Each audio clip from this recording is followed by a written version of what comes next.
Hello, welcome to the channel.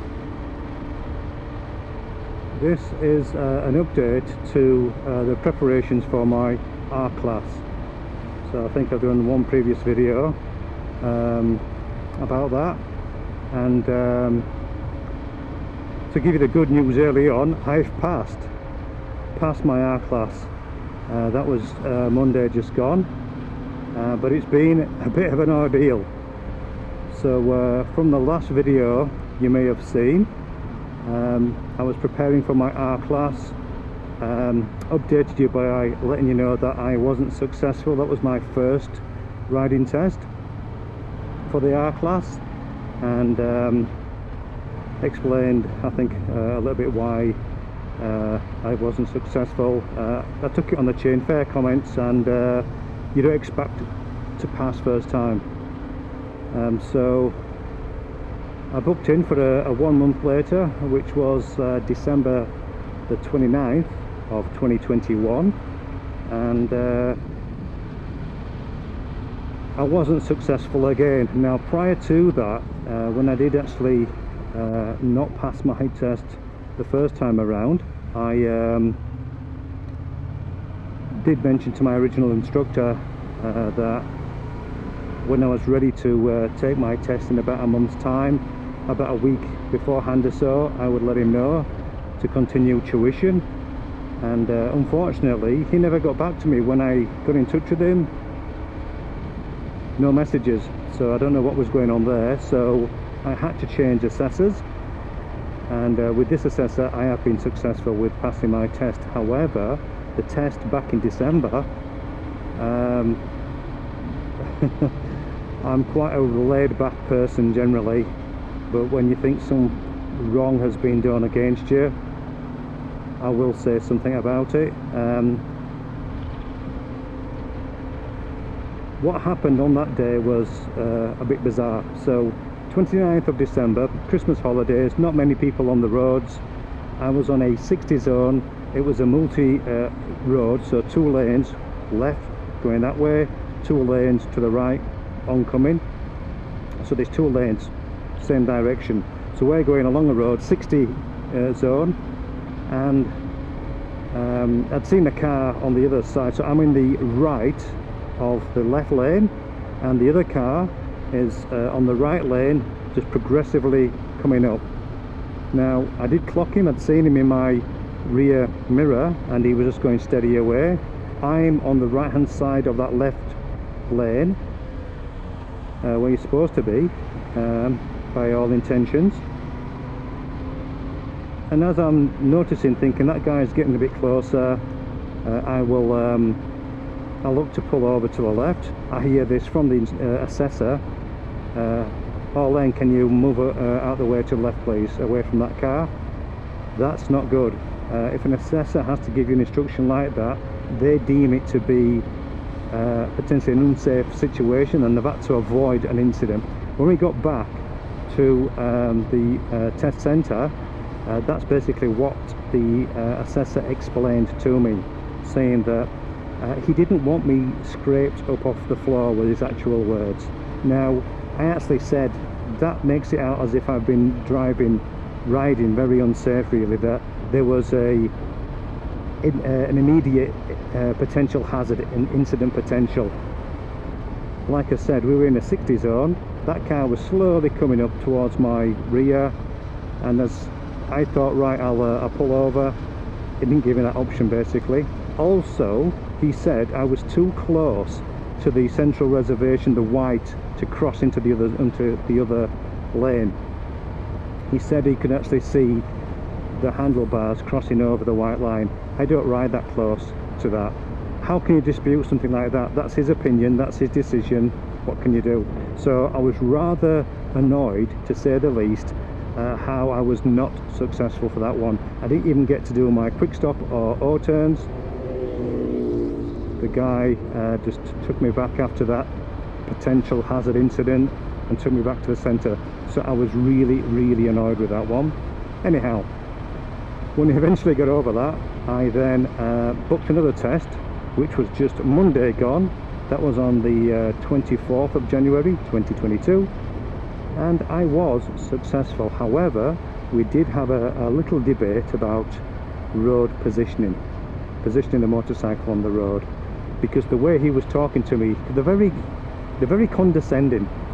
I mean, I'm a grown man, and you don't talk to a grown man like they're a child, and they're very condescending, these assessors. Anyhow, I was listening to him, and just the manner of his speaking, I thought he's failed me, and I'm thinking, here we go again, something potentially quite minor. Anyhow, we just talked about road positioning ought to be a little bit better. He did drop me some points. However, I scraped in, were his words.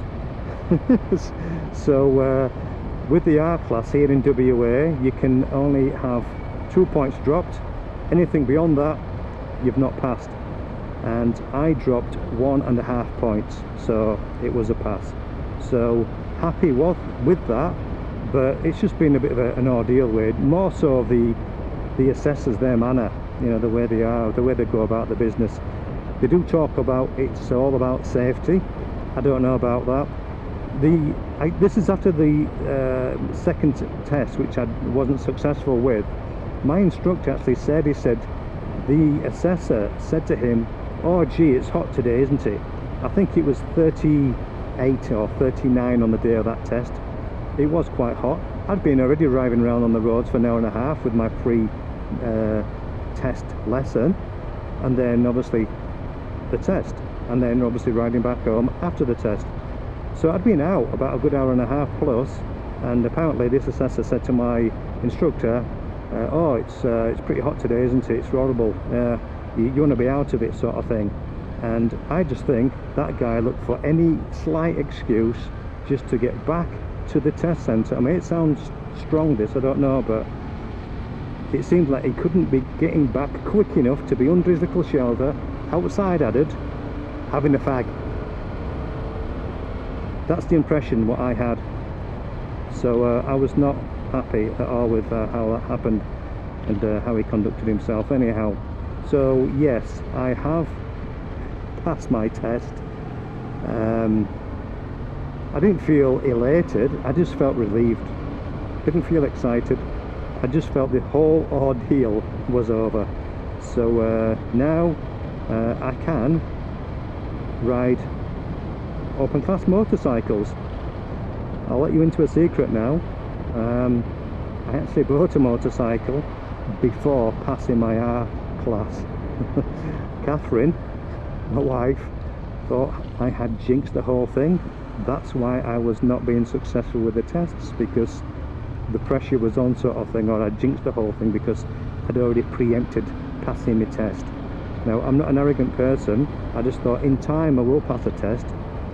The bike I have purchased is not in the shops as such. They're being launched, it's just that they're not available.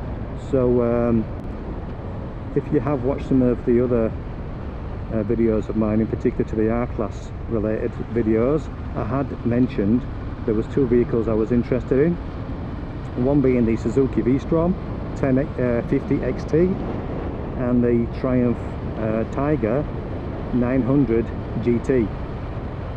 So I was out with a friend of mine, and I'd pretty much made my mind up which vehicle I was going for. Was not able to take a test ride on it because there's no demos either. Anyhow, we were at the Triumph dealership, and I actually have pushed the boat out a little bit and purchased the Tiger 900 GT Pro. So that's the top premium, the top model for that bike. So I'm happy enough with that. The thing is, I don't take delivery, or I don't collect that vehicle until June. 6 months time. So it was 7 months when I bought it. It was early December, I think, when I bought it. I'll put a deposit down for it. So I had to wait 6 months for that bike, which isn't ideal. I could quite easily if I was an impatient person, thought, stuff it, I will go ahead and buy the V-Strom, because that V-Strom is available. It's in the shops. They're quite readily able to be purchased.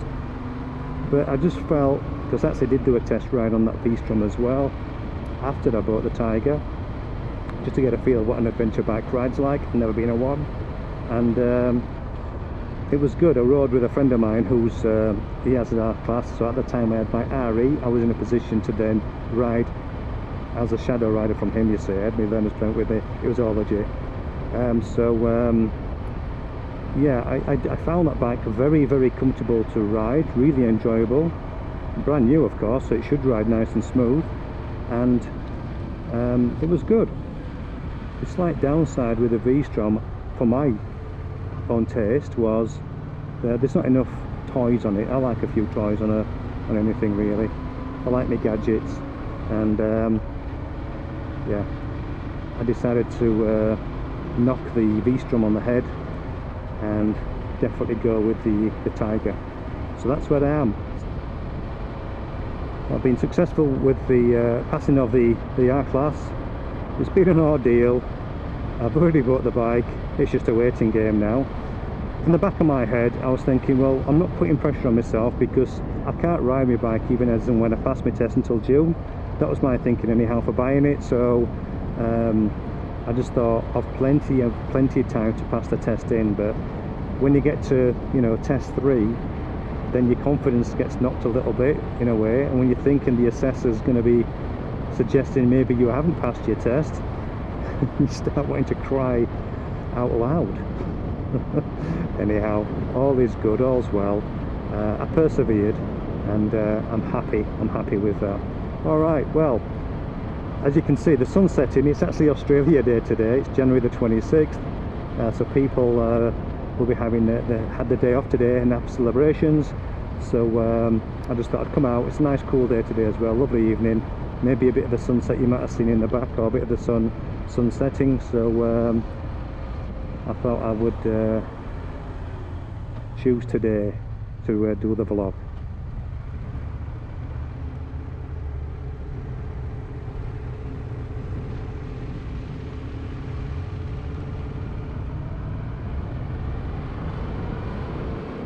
Okay, so thank you so much for watching, and for the support as well of commenters, family, friends.